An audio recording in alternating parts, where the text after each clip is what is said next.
There is a single, silent adjustment you can implement that will permanently reshape your presence in the eyes of everyone around you. This isn't about loud declarations or forceful demands. It's about cultivating an internal compass so steady that the world instinctively responds to you with a deeper form of recognition. Most spend their lives in a quiet negotiation, trading pieces of themselves for a fleeting sense of belonging in spaces that stifle their spirit. But the instant you cease seeking external approval and start upholding your own inherent worth, a fundamental shift occurs. Execute this one practice, even a single time, and observe how perception changes. Energy transmits truth. You demonstrate your value to the world through the standards you hold for yourself. Let's explore the precise action, its execution, and the doors it unlocks. First, recalibrate who holds a key to your energy. A pivotal moment arrives when you must acknowledge an unflinching reality. Your attention, focus, and very being are invaluable currencies. Granting them indiscriminately is a costly error. The common misbelief is that perpetual availability, constant agreement, and endless flexibility will garner admiration or affection. The result is actually the inverse. When you distribute your spirit too freely to those who haven't merited it, its perceived worth diminishes in their eyes. This isn't malicious, it's psychology. What is offered without requirement is often received without gratitude. Each instance you overextend for someone demonstrating unreliability, apathy, or a sense of privilege, you quietly instruct them on your tolerances. You broadcast that your limits are flexible and your hours are inexpensive.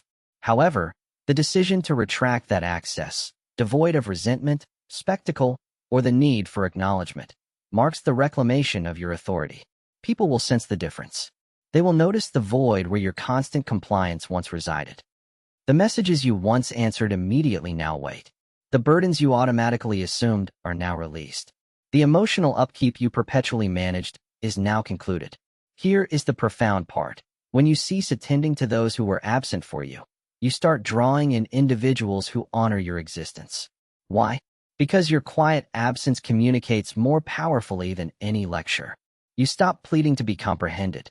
You end the campaign to demonstrate your dedication. You halt investment in connections that only deplete.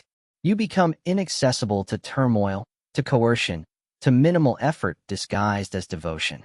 Your choice becomes tranquility. Your choice becomes calm. Your choice becomes reserving your finest for those who recognize your merit without prompting. This change isn't merely about others. It originates within. You must trust that you are sufficient even when you aren't over-delivering. You must trust that your mere presence carries gravity without constant performance. It requires bravery to step away, to decline further, and to stop rationalizing the behavior of those who never strive to genuinely understand, esteem, or uphold you. Yes, when you recalibrate access, reactions will come. Some will claim you've transformed. They'll label you aloof or detached. Allow them. Those who profited from your porous borders will inevitably be unsettled by your growth. Do not let their unease halt your progression. You are not accountable for orchestrating others' responses to your self-regard. You are accountable for safeguarding your serenity. If they feared losing you, their prior actions would have reflected it. So, let them experience the quiet. Let them occupy the emptiness your presence once filled. You owe no justifications, no alerts, no elaborate soliloquies. Your vibe now advocates for you. Moving forward, your accessibility is a privilege to be earned, not a presumption. Your schedule is valuable, not debatable. Your spirit is hallowed ground, not a testing site for the uncommitted. Recalibrate your energy away from those who recall you only during necessity, who exhaust you with their storms but never replenish you with steadfastness, who celebrate your silence but vanish when you voice your reality. Begin appearing more faithfully for yourself. Fill your own reservoir. Guard your calendar, your mental landscape, and your emotional reserves as the precious resources they are. You'll be stunned by the change in how people approach you. Not because you invented a new persona, but because you finally recognize the original. You cease contracting. You cease atoning. You cease supplicating to be selected. Instead, you select yourself. That is the pivot. That is the potency. Recalibrate access. Witness how swiftly the atmosphere around you realigns. When you extract yourself from environments where affection is transactional, Support is a show, and your worth is only acknowledged at convenience. You will find yourself welcomed where your being is not just accepted, it's revered. This pivot alters more than external treatment. It transforms your self-view. You aren't heartless, you're certain. You aren't remote, you're selective. You aren't self-centered, you're finally self-attuned. This is how you instruct the world on your value. Second, master the art of strategic silence. A formidable, quiet influence belongs to those who understand a profound principle: the power of listening more than you speak. In an era that celebrates clamor, where individuals rush to justify, challenge, elaborate, and interject simply for visibility, the person who can wield quiet becomes the most potent force present. Not due to aggression, but composure. Not due to volume, but profound perception. When you reduce your speech, you stop emotive reactions and begin thoughtful responses. You start detecting the subtext beneath language, the motive behind deeds, the concealed agendas behind gestures. You begin hearing the unspoken messages.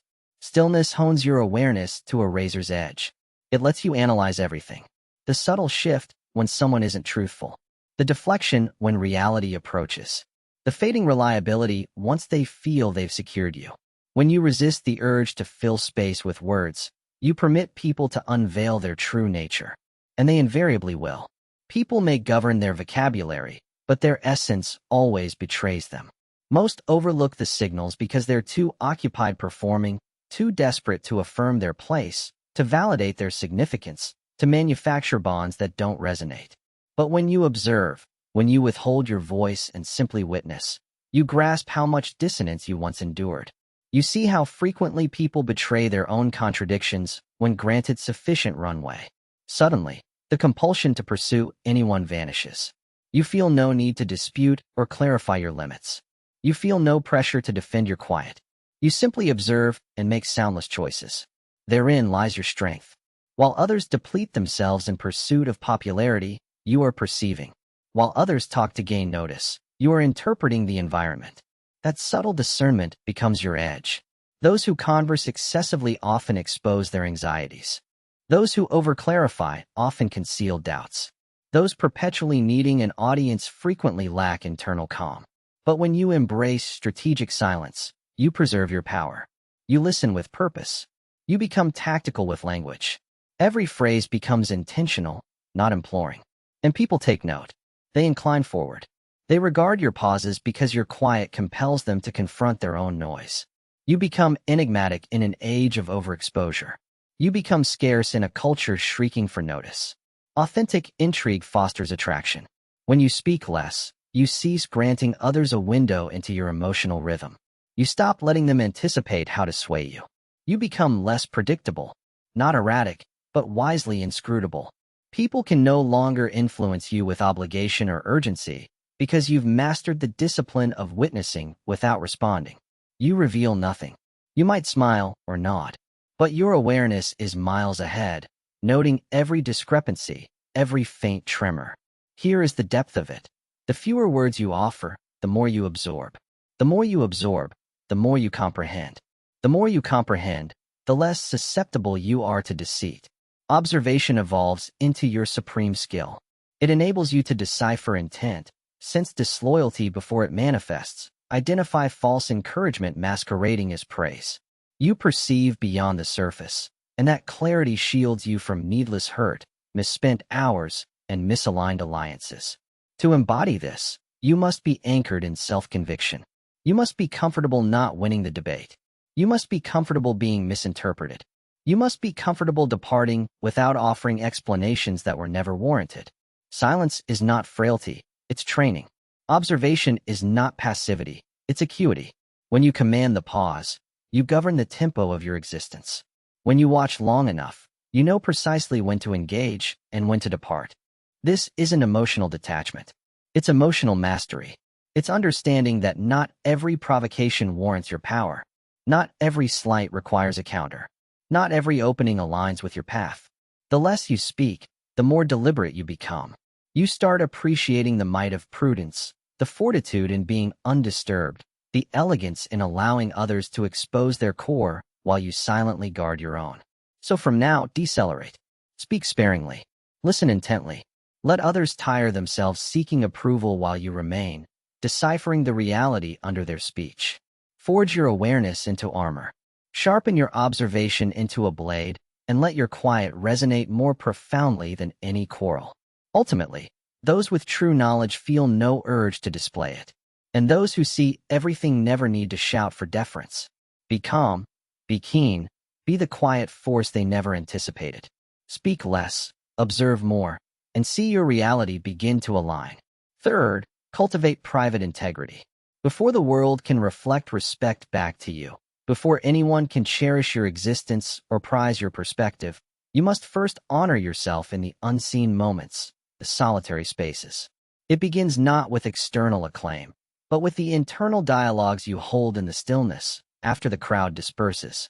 The most significant evolution you'll experience occurs in privacy. When you face your reflection and elect to trust in your worth, even absent external confirmation. Self-respect isn't an external trophy, it's an internal garden. It's in the daily choice of discipline over procrastination, intention over diversion. It's in your self-talk after a setback. Do you dismantle or reconstruct? The external world mirrors your internal projection. If you carry a serene assurance rooted in self-knowledge, not arrogance, people will detect it.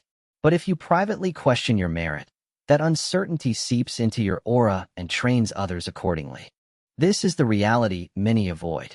You are perpetually signaling your self-value, even in silence. That signal originates in the sanctum of your own mind. Do you converse with yourself as with a cherished friend? Or does an inner critic assault you at every stumble? Do you uphold commitments to yourself when unwitnessed? Or do you abandon your needs when difficulty arises? Honoring yourself privately means establishing codes for your conduct, your thinking, and your deeds, even when entirely unseen. It means selecting evolution over ease, principle over pretext, mending over masking. It's rising early for your vision, not for an audience, but for you. It's distancing yourself from individuals, settings, and routines that disrespect your essence, not as a performance, but to maintain your calm.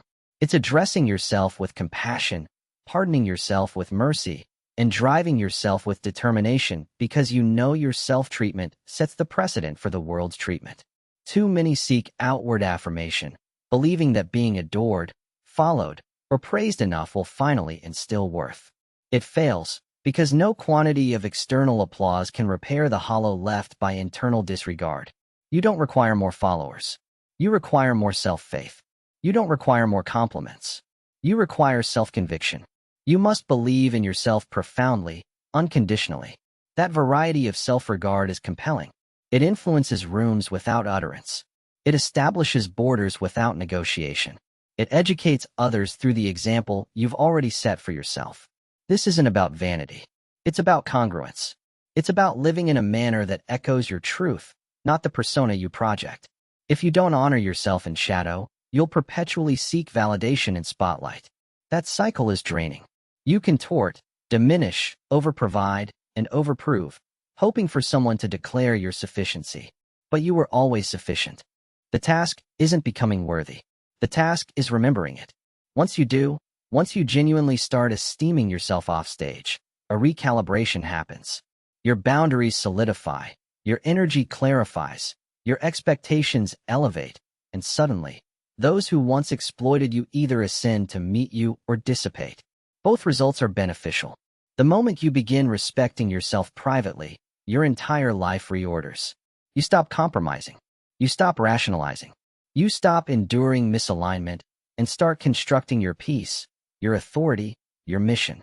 Each private act of self-honor adds to your foundation of worth. Over time, that foundation becomes immovable. So, let the world misread you. Let them interrogate your quiet, your benchmarks, your solitude. No explanation is owed. Simply continue showing up for yourself. Continue making the tougher choice without applause. Continue building the life you merit in the unseen hours. The individual who respects themselves privately eventually becomes the individual the world cannot overlook. Your self-regard is the seed. Plant it deeply. Nurture it consistently, and witness your entire life flourish in ways that need no validation. You don't need visibility to be significant. You don't need volume to be potent. You simply need alignment. Your true value resides there, not in external opinion, but in your private belief when entirely alone. That is the bedrock of authentic power. That is the catalyst for total transformation. Fourth, establish your non-negotiable benchmark. There exists an implicit agreement you form with reality the instant you define your personal standard. Every connection, chance, and exchange you encounter is sifted through this internal metric, whether you're conscious of it or not. You educate others on how to engage with you through what you endure, what you entertain, and crucially, what you expect. When your benchmark is low, your life reflects it back with stark accuracy. The moment you elevate that standard and decide you are no longer open to anything below your value, you start rebuilding your reality from the core outward. This isn't about flawlessness or superiority. It's about alignment and self-esteem. It's about finally declaring, internally and externally, I will not contract for acceptance. I will not flex for selection. I will not downgrade my standard to preserve another's comfort. When you lower your standard to accommodate someone's ease, you don't just disrespect yourself. You teach them your worth is adjustable. Once they learn that, they will test it repeatedly. But when your standard is grounded in clarity, self-value, and immovable principles, people either elevate to meet you or naturally depart. Both outcomes are favorable. Your standard dictates the caliber of your relationships, the substance of your dialogues, the tranquility in your mind, and the trajectory of your life. It separates fleeting attention from enduring respect, toxic patterns from healthy roots, being utilized from being appreciated. High standards make you uncommon. They make you misunderstood. People may claim you're too much because they've never been required to reach that high. That is not your concern. You weren't designed for convenience. You were designed for consistency with your purpose. So, cease apologizing for your expectations. Cease weakening your boundaries for temporary harmony. Cease accepting fragments when you deserve the entirety. If someone genuinely respects you, they won't be threatened by your standard. They'll be motivated by it. If they aren't, release them. You will never need to petition the right people to meet you where you stand. The crucial part, once set, you must defend your standard relentlessly. Do not sway when solitude whispers. Do not retreat under pressure. Do not excuse mediocrity from fear of being alone. Stand firm. Stand assured. Stand in the knowledge that each time you uphold your standard, you reinforce your worth. Each compromise erodes your confidence's foundation. Your standard is your navigational tool. It maintains alignment when the world tries to divert you. It empowers your no when the wrong thing seems temporarily right. It enables you to walk away, not with anger, but with lucidity and dignity. Setting a standard doesn't imply you have all answers. It means you've decided settling is over. You're finished pretending chaos equals care. You're finished admitting energy that makes you feel diminished, invisible, or interchangeable. You're finished softening your voice to shield another's pride. You're finished rationalizing disrespect, dishonesty, or apathy. You now comprehend your life ascends or descends to the height of your standard. So set it high. Set it with purpose. Set it with poise, courage, and unwavering dedication. Then protect it as if your peace relies on it, because it does. You will be challenged. Lines will be crossed to see if you yield. Do not. Let your boundaries be granite, not silt.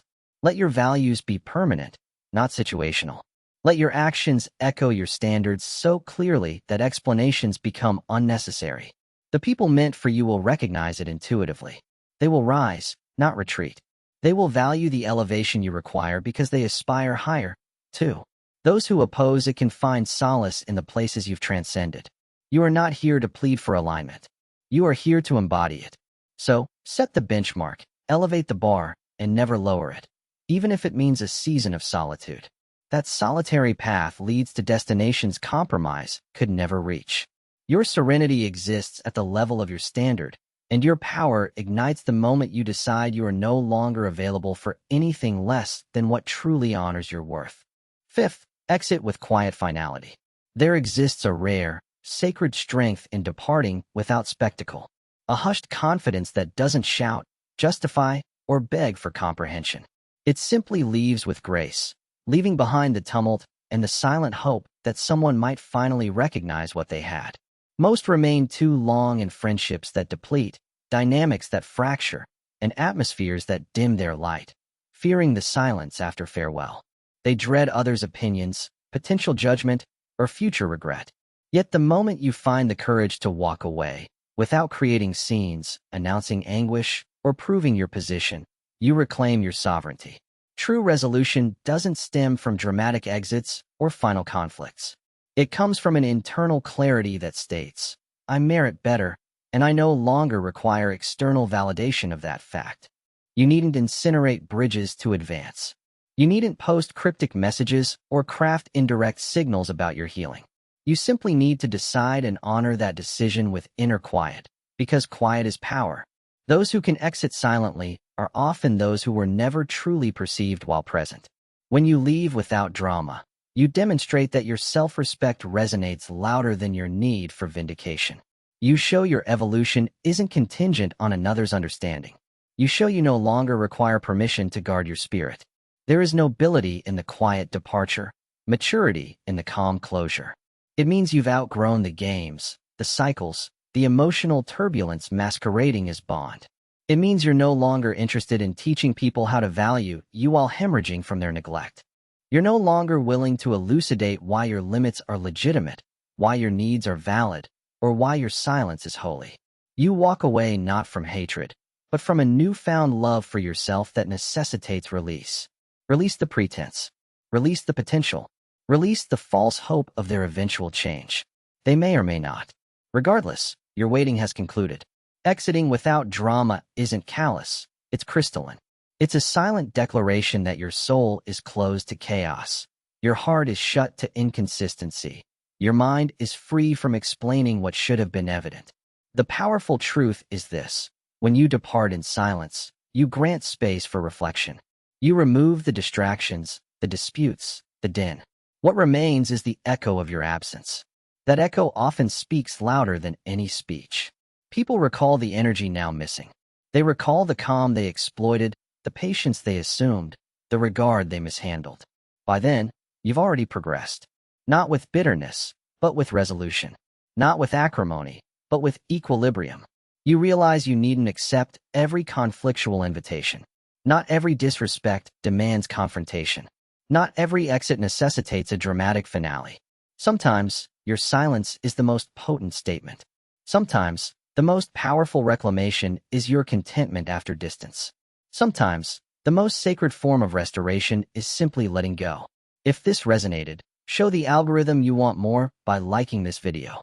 It genuinely supports this channel, Winds of Thought. Thank you for your time and attention.